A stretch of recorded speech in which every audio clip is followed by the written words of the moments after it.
முக்கிய செய்தி. மறைந்த தோழர் நல்லக்கண்ணு உடலுக்கு முதல்வர் ஸ்டாலின் நேரில் அஞ்சலி செலுத்தி வருகிறார். தொடர்பான மேலும் விவரங்களை தருவதற்காக செய்தியாளர் சுரேஷ் இணைப்பில் இருக்கிறார். சுரேஷ், வணக்கம். தற்போது மறைந்த தோழர் நல்லக்கண்ணு உடலுக்கு முதலமைச்சர் ஸ்டாலின் நேரில் சென்று அஞ்சலி செலுத்தி வருகிறார். முழு விவரங்களை சொல்லுங்க. வணக்கம். இன்று மதியம் சரியாக 1:55க்கு இந்திய கம்யூனிஸ்ட் கட்சியுடைய மூத்த தலைவர் நல்லக்கண்ணு ஐயா அவர்கள் மரணம் அடைந்தார். இதனைத் தொடர்ந்து தான் அவருடைய உடல் என்பது சென்னை டீநகரில் இருக்கக்கூடிய இந்திய கம்யூனிஸ்ட் கட்சியுடைய பாலன் இல்லத்தில் பொதுமக்கள் அஞ்சலிக்காக தற்போது வைக்கப்பட்டிருக்கிறது. குறிப்பாக இவருடைய உடலுக்கு தொடர்ச்சியாக அரசியல் கட்சி தலைவர்கள் மரியாதை செலுத்தி வருகிறார்கள். அஞ்சலி செலுத்தி வரக்கூடிய அந்த நிலையம் நமக்கு பார்க்க முடிகிற நேரடியாக.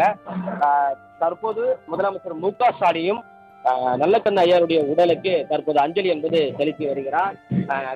குறிப்பாக முதலமைச்சருடன் ஏவா வேலு, துணை முதலமைச்சர் சேகர் பாபு மற்றும் திமுகவுடைய அமைச்சர்கள் என ஏராளமானோர் தற்போதைய உடலுக்கு என்பது அஞ்சலி செலுத்தி வருகிறார்கள். குறிப்பாக அஞ்சலி செலுத்திய பிறகு முதலமைச்சர் ஸ்டாலின் நல்லக்கண்ணு ஐயா அவர்கள் பொது வாழ்க்கையில் ஈடுபடக்கூடியவர்கள், அரசியல் வாழ்க்கையில் ஈடுபடக்கூடியவர்கள், அவர்களுக்கு எல்லோருக்கும் ஒரு பாடகமாக விளங்கியவர் தான் நல்லக்கண்ணு அவர்கள் என்றும், அவருடைய மறைவு என்பது அவருடைய குடும்பத்தார், அவருடைய கட்சிக்காரர்களுக்கு மட்டுமல்ல, பொது வாழ்வில் ஈடுபட்டு வரும் அனைவருக்கும் ஒரு வருத்தம் அளிக்கக்கூடிய ஒரு செய்தியாக இருக்கிறது என்றும், அவரை இழந்து வாடக்கூடிய குடும்பத்தாருக்கும் இந்திய கம்யூனிஸ்ட் கட்சி தோழர்களுக்கும் என்னுடைய ஆழ்ந்த இரங்கலை தெரிவித்துக் கொள்கிறேன் என முதலமைச்சர் ஸ்டாலின் தெரிவித்திருக்கிறார்.